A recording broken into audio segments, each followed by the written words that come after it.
Welcome to the Creatively Conscious podcast, the podcast where we interview industry professional graphic designers and educate beginners through conversation and experiences. You can listen to this podcast on Apple Podcasts, Spotify, and Anchor. You can also watch the emotion and interaction unfold on YouTube. So thanks to anybody who's joining me today. Today's episode, we talk to Cam Pereira. We talk about mindset, confidence, and mindful creating as we explore his journey in the industry. So without any hesitation, let's jump straight into the interview. Hey Cam, welcome to the Creatively Conscious podcast. Thanks so much for being a guest today. How have you been? Hey Jacob, been doing amazing, thank you. I've just broken up for Christmas, so cannot complain at all. Very, very nice. It's a good feeling, isn't it? Yeah. How about yourself? Yeah, I'm doing really well, thanks. Obviously, this is a new endeavour for me, so I'm quite excited and a little nervous at the same time. You said that it's your first time being on a podcast, so hopefully we can kind of vibe off of each other and this can be quite entertaining. Oh yeah, definitely. So for the people that aren't aware of who you are and the audience watching at home, can you kind of give a brief description of who you are and kind of what you do? Yeah, so I am at the Cam Pereira on Instagram, and I teach people about mindset and coach people. I also design. I've been designing for about 5+ years seriously, but before that, just here and there.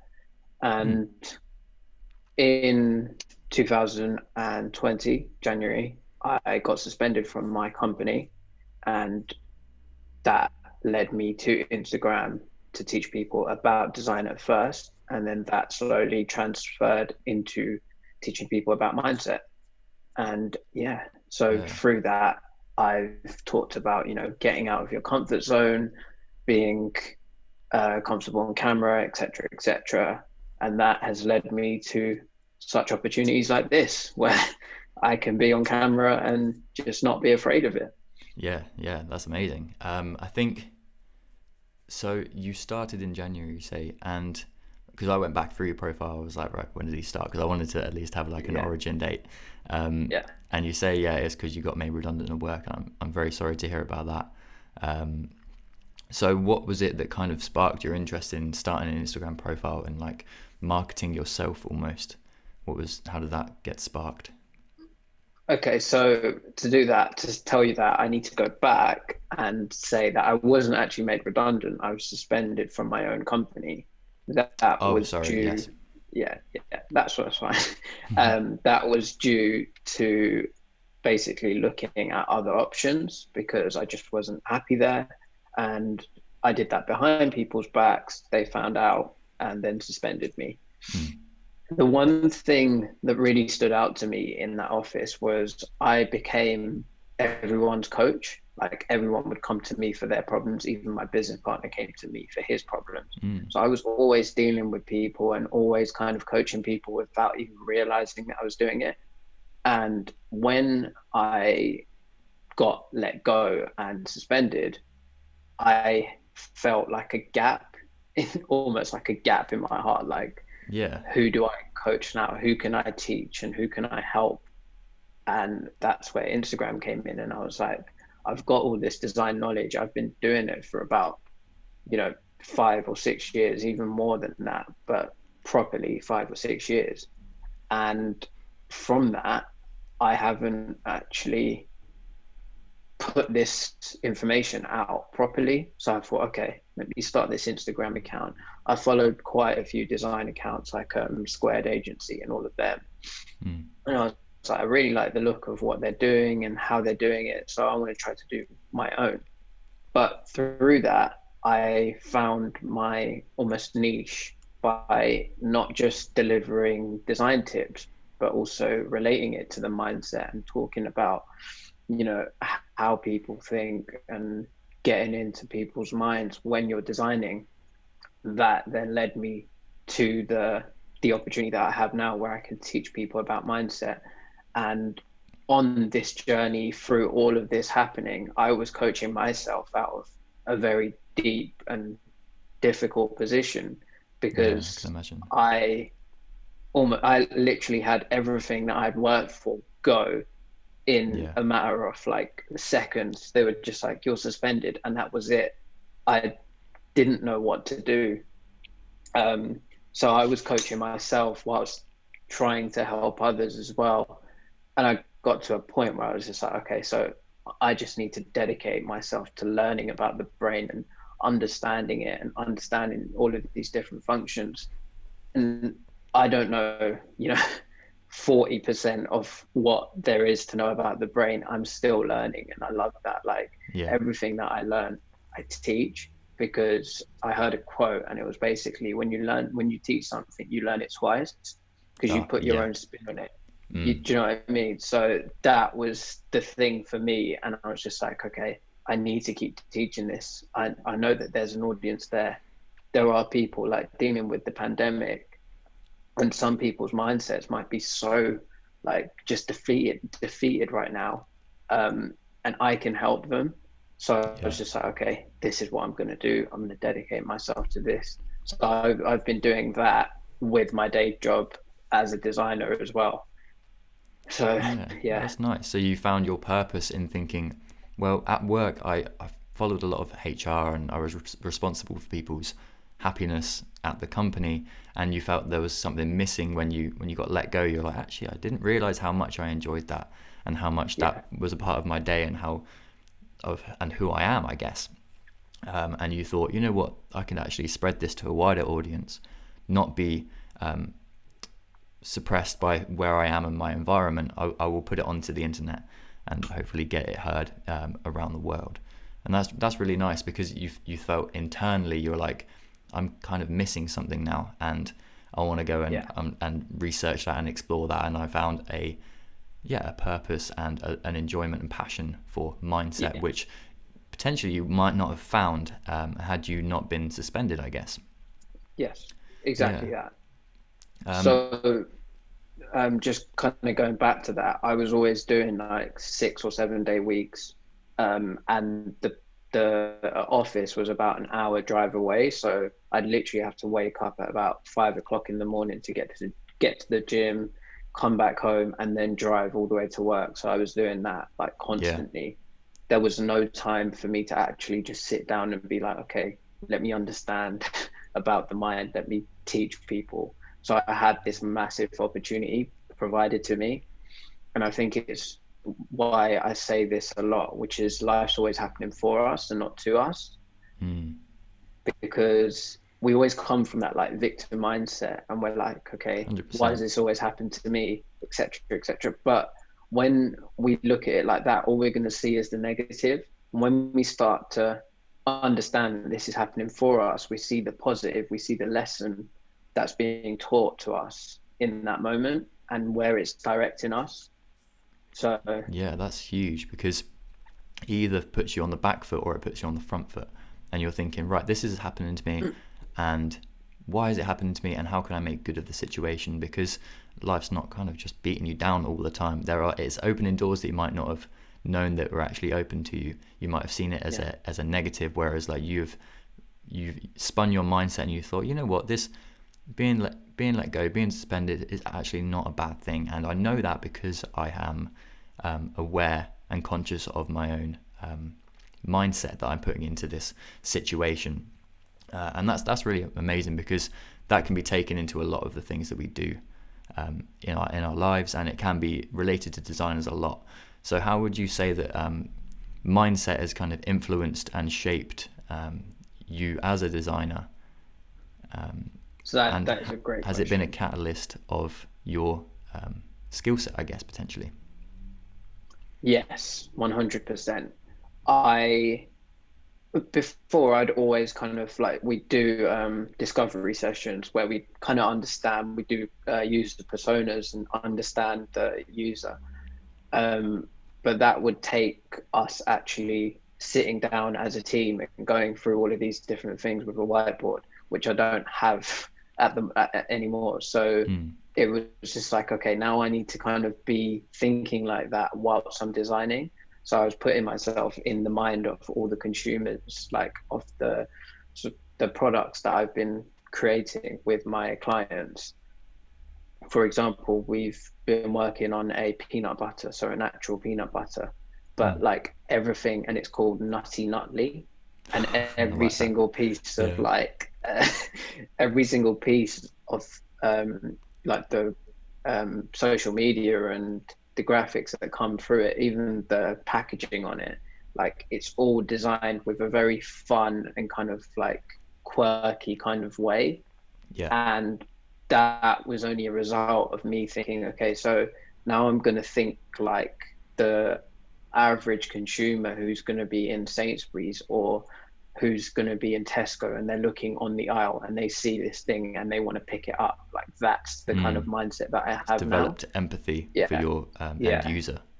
yeah, yeah. Mm. And in this, like in this year, I think so many companies have developed empathy within their like social media, within like I think one of the perfect examples for this is Burger King. Like what they've done over this year is crazy.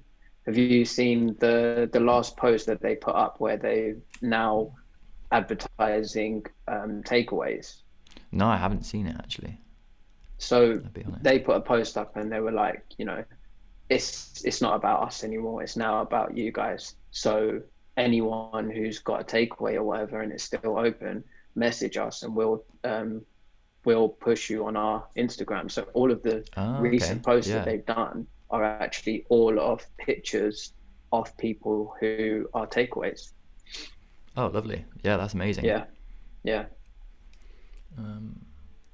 So I was kind of a little interested because this is very similar to myself, how we don't actually share our work on Instagram. I didn't know whether that would be um, something that you wanted to talk about, because I wanted to know if it was the same reason that I kind of chose not to as well. So, in regards to sharing work on Instagram, I just feel like what I'm there for is to help people and to kind of guide them and teach them. And Mm. obviously, yes, I can teach them through examples of my design work, but at the same time, the stuff that I do is very like it's all about mindset. So I can't really put up a picture of like, for example, a nutty nutley peanut butter jar and just say, you know, this is this is my work. I'm going to try and relate it to mindset. And Yeah. that's kind of my thinking with it. I just want to deliver as much value on that page as possible. And my intention is always to help people, Yeah. and that's it. And your work Um, doesn't is like misaligned to your message, your personal exactly. message, and how you help people. And I think that's quite a large thing, because a lot of people think, well, what about the social proof? Why are we going to listen to somebody that says they're a designer if we don't know if they've made good stuff or not? Mm-hmm. And I think, yeah, like the same with me. I was thinking my purpose is not to show you here's everything I'm good at and here's what I've done. It's more, here's the message and teachings that I can give you. And Yes. yeah, that was my decision. And I think, yeah, you're very similar to that. Yeah. Yeah, for sure. The other thing is like even looking at your work speaks for itself. Like you can tell that you're a good designer just through the work that you're doing. Hmm. And Thank you. without blowing my own trumpet, I get people telling me that my work's really good. And I'm just like, I'm not really here to actually showcase my design work. I'm here to deliver a message. Like that's what I want you to consume the most. Yeah. So I'm very grateful when someone's like, "Oh my God, your design work's like amazing," but I also want them to consume the message and understand what I'm trying to deliver. Yeah, So 100%. I have that little bit of friction as well. It's like, yeah, thank you so much for the compliment. I really appreciate you enjoying my design style and how I approach my message, but I really want some feedback on what you thought about what I yeah, was trying to teach you. Like, did that help you in any way, or were you just physically looking at the way I've designed it? It's kind of like, thank you, but there was something else that I was trying to get from that. yeah, Yeah. yeah, yeah. And I wonder if, as you are a designer, was there anything that you struggled with breaking into the mindset kind of space? Was there any imposter syndrome or friction that you had with, Oh yeah, yeah, changing that yeah, for niche? sure. So I was on a few lives, like, and these were like the start of me getting on lives. and Yeah. people were asking questions in the comment section, and I was just like, I haven't got a clue what the answer to that is. Mm. But at the same time, I wasn't that person who was like trying to just bullshit. I don't know if I can swear in this podcast, but It's okay. excuse I'll my bleep it French. if I need to, and I haven't assessed that yet. um, but I didn't want to just lie. I wanted to tell them like I Mm. didn't know the answer to that, and I wanted to be vulnerable. And I think that that's one thing that has helped me grow this account so much by being so vulnerable with Mm. people. I haven't, shown a facade. I've just been like, this is me. Like, you know, I talk about like my depression. I talk about all of these different things that a lot of people don't talk about, because I just feel like I'd rather be unapologetically me. And if I love that. people can't Yeah. resonate with that, then they can't resonate with it. But And you probably wouldn't want them following you in the first place anyway. So yeah. exactly. Yeah, that's Yeah. lovely, because I think that's what social media has definitely taught me. It's that I don't want to have it if I have to be somebody else. Yeah. I want to be me. I want to be, yeah, 100% unapologetically me. And I think that's the way you get longevity in it as well. Um, and that kind of relates to design as well, because we spoke about it and touched upon it. It's like, if you tell somebody that you are larger than you are, that you have a larger skill set, or that you have a um, bigger resources and more a team, when you actually don't, you're going to struggle, because then you've set someone else's perception of you way too high, and you won't be able to deliver how they want you to deliver. Yeah. And I think, yeah, being 100% authentic and 100% raw, and having that vulnerability through what you do is very important. Yeah. Yeah, for sure. It's actually funny because going back to talking about being a team and all that, when I first started Instagram, I started it as the handle at UX treats. So it's like user experience treats. Okay, yeah. And I wanted it. So I work with a lot of dessert companies. So I've got like a fair portfolio of different people that I've worked with under that niche. So I was Yeah. like, let me try and relate that to what I'm doing as well. Like, make it a little bit sweet and et cetera, et cetera. Mm. But I was always commenting as we, so making it out like there was a whole team behind it. Yeah. And that was draining in itself, because I was just like, why do I have to say we? And like even in DMs, it was like, oh, we're so happy you like this post, etc., etc. And I'm like, what am I doing? Yeah. I'm not doing any favors for myself here. And when I said, all right, I'm mindset Cam, that was it. Like it just became so much easier to deliver my message. It just, every single comment that I was leaving, it was more genuine, because it wasn't we, it was me. It was, I'm leaving you this comment. And I Yeah. think people need to always remember that when it comes to going on Instagram as a brand. Remember to just, if it's just you, just say it's just you. Like, Yeah, because just like you said in the comments, you have this conscious flow that comes out of you, rather than constructing a false way to respond to somebody. Because we are, as on social media, definitely it's a human interaction, and people can definitely spot if you're trying to pull the wool over their eyes in any type of way. yeah. Yeah, massively. I think I wanted to ask, do you think there's a lack of consciousness from designers when they get started, where that might come from? Or is everybody super aware of how they can be their best form of their self, in a mindset kind of sense? That's a very good question. So as someone who's looked after designers and managed them, I can 100% say that there is definitely not that conscious, like that full consciousness of their mindset and how they can work. So going back to when I was managing designers, I'd never ever give them the answer. I'd always ask them questions to Yeah. make them come to the answer themselves, because first of all, they own that answer. And second of all, they they almost got to a point where they were doing that themselves. Like they didn't need me. And that's what Yeah. I wanted. I wanted them to develop that mindset where it's like, I don't necessarily need Cam. Cam is there if I need him, but I can do this confidently.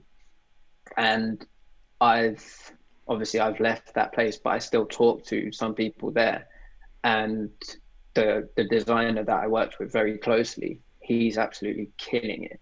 Like he didn't, and this is the thing. I told him like, I'm here, but you don't need me. Like I You're have not a full faith crutch. in you. You are a Yeah, overseeing supervisor for their own internal development. yeah, yeah, Yeah, I love that. exactly. Yeah. Yeah. Do you think as a designer you need to have a consciousness, because you said having your mindset stuff has opened you up to being a more empathetic designer. How key do you think that is in being a designer?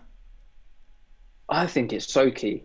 Like at the end of the day, what we're doing is essentially marketing. Like the end product of what we're making, it's going to market to someone. And Mm. in marketing, I believe the most important thing is empathy and understanding your audience, understanding the person, putting yourself in their shoes. So if you're designing with that in mind, your designs just go from a whole different level. You're not thinking, and sometimes I've done this myself, where you're so consumed on a logo and you're just thinking about it from your perspective, like I'd like this. Yeah. But then you've got to think about, because okay, we're just designing, but at the same time we're still doing marketing, and the end product is always something that's going to be marketed.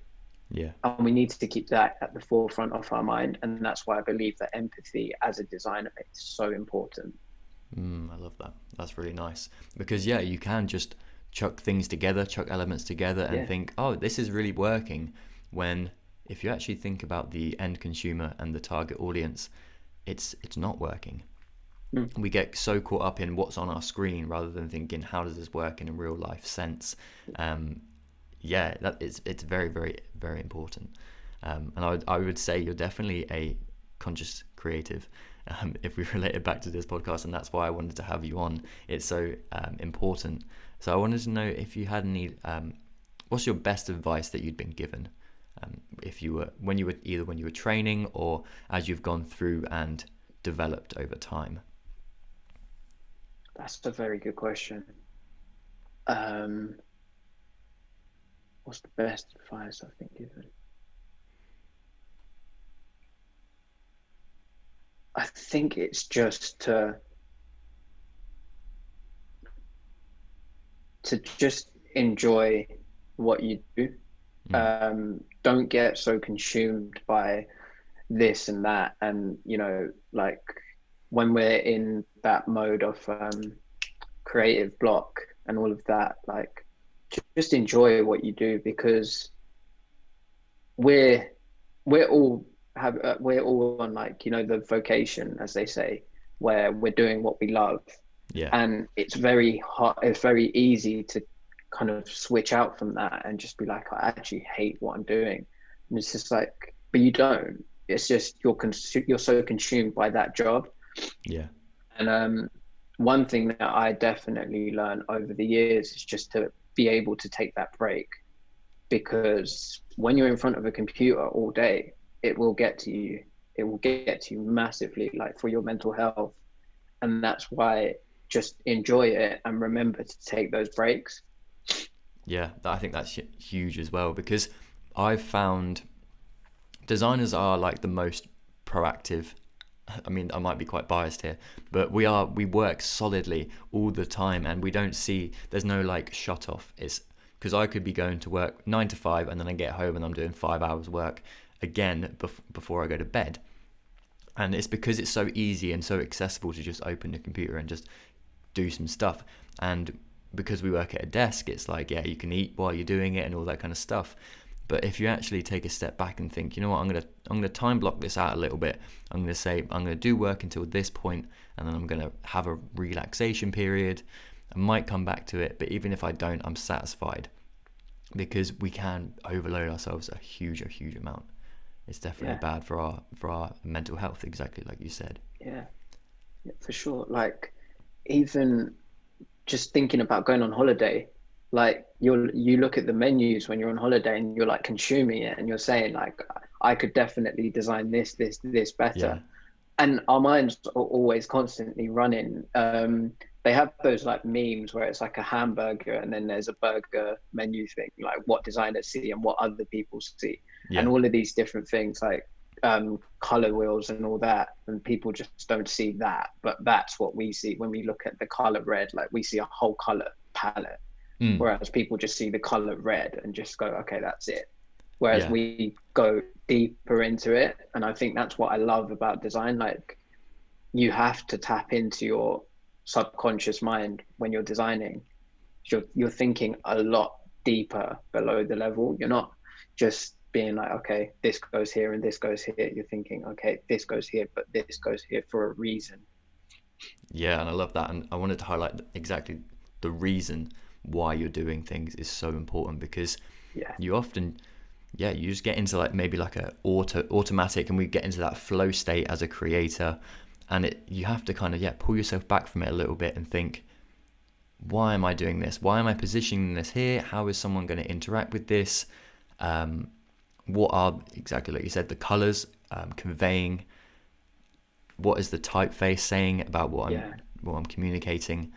And yeah, it definitely goes above that surface level, and it's really important to always consider what you're doing. And if you do get into that kind of subconscious flow of creating, try as hard as you can to recognize it, because that you might be making some decisions that you aren't conscious of. Yes. So not even just as designers, but as like individuals, we get like entrepreneurs for sure get such tunnel vision. Mm. And that's why we either need to coach ourselves out of it, or we need someone to actually point us in those directions to show us those things that we're missing. And that's what I took on as that role in my old company. I wasn't just the boss or the manager, which I hated, by the way. I hate those titles. Yeah. Like I'd want someone to walk into that office and be like, who's the manager? Mm. Like everyone's on the same page, everyone's equal. And that's what I always strive for. It was almost like walking into a family of people. It wasn't just a collective of different people from here and there. It was a family. Yeah. So that was kind of always my thing in the forefront of my mind. Like I'm coaching these people to be able to when they're in that tunnel vision, we'll be able to get them out of it. And it wasn't through saying get out of that tunnel vision, it was through asking them questions, and the right questions for them to be like, okay, I'm not actually got this tunnel vision, there is more to it than this. Yeah, that's great. And I think trying to help people find their own discoveries and asking questions is a way better way of dealing with that situation, because when you tell somebody, it's like a response, and it's not coming from within. Whereas, and because if you took yourself away from that situation, would that same person be able to figure out that they're in tunnel vision? Probably not. So kind of, where does you say you do coaching and you're also a designer full time, like what did you want to push more into, say in 2021? I definitely want to do more of the coaching for sure, because, and I spoke to my coach about this, I got my first testimonial probably about a month or so ago. And as I read this testimonial, the first thing that I was thinking is I could happily do this like all day. Yeah. Just to see this result and to see these people like grow into the people that they are. I went on a call with him yesterday, and he was talking about like how he was before our calls, and I was just like, you're a complete different person. And that, like those light bulb moments where I say something and then or ask him a question and then he's like, shit, okay, like I see that light bulb moment, like that just is the makes reward me for so you. happy. Yeah. that is the reward for sure.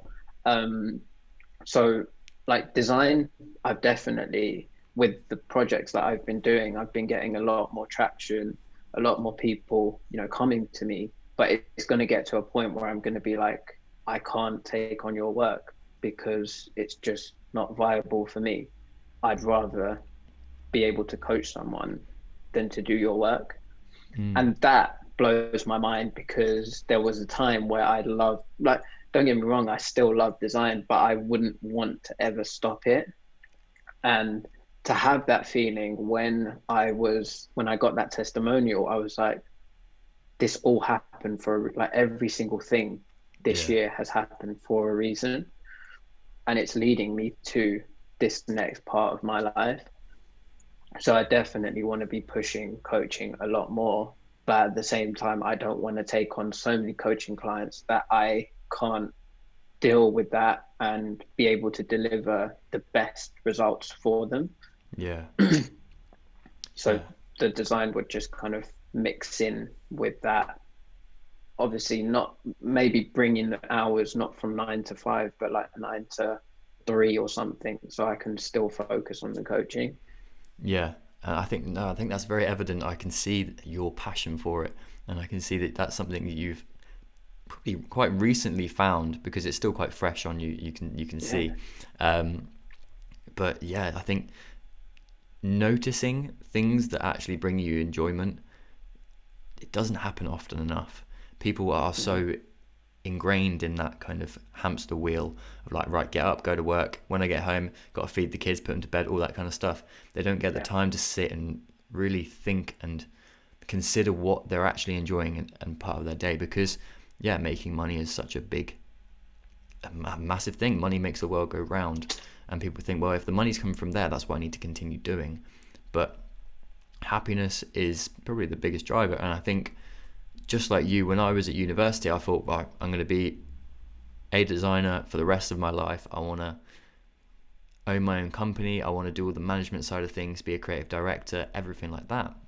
And then, like this year kind of happened, and people have to adapt and take on that adversity. Sorry. And you start to discover things about your personality that hadn't been uncovered before.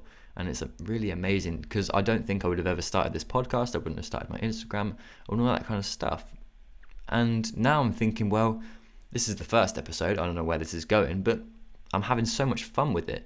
And it's really bringing me a lot of joy to be able to have conversations with people and really communicate in a nice human manner, because design is so, it just has that different feel for me. It's so much more regimented, and it's like professional, whereas this is nice and just humane, which is really lovely.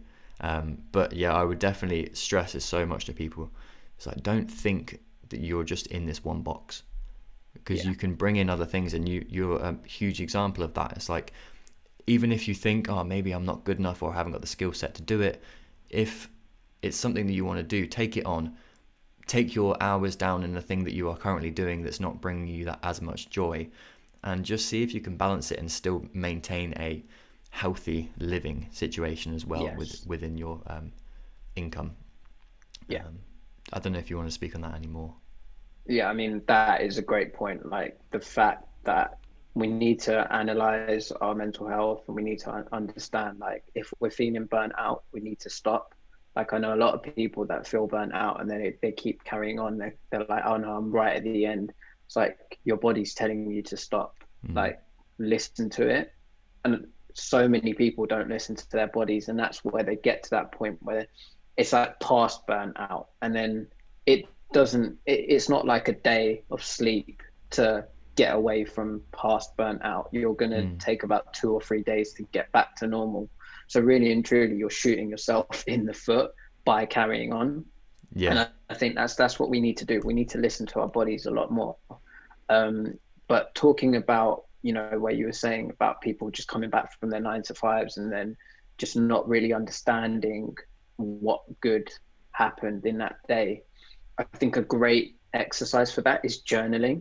So every single morning, every single evening, what I do is right before I go to bed, I basically list something that made me smile, something that I learned, something that I'm grateful for, and something that I did well.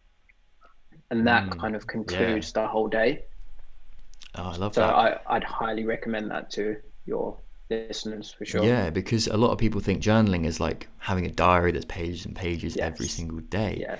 whereas it Yeah. doesn't have to be. You just have to pick out those golden bits, just Yeah. like you said, just those 4 or 5 points that are like, right, yeah, what emotions did I feel today, and how did I feel those emotions? That's it. That's brilliant.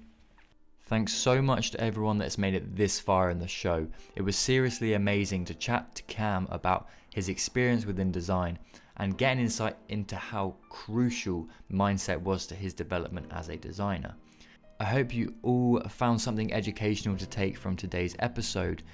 If you want more educational content about design, go and follow me over on Instagram at hedges.design. And make sure to let me know if you've been listening. I'm really interested. Make sure to also go and follow Cam on Instagram. You can find him at the Cam Pereira. If you're watching on YouTube, that's all from me today. However, if you're listening on audio only, stick around for another 10 minutes. We're going to have quick fire questions and a little bit more interesting conversation. So have a wonderful rest of your day, and I will see you next time.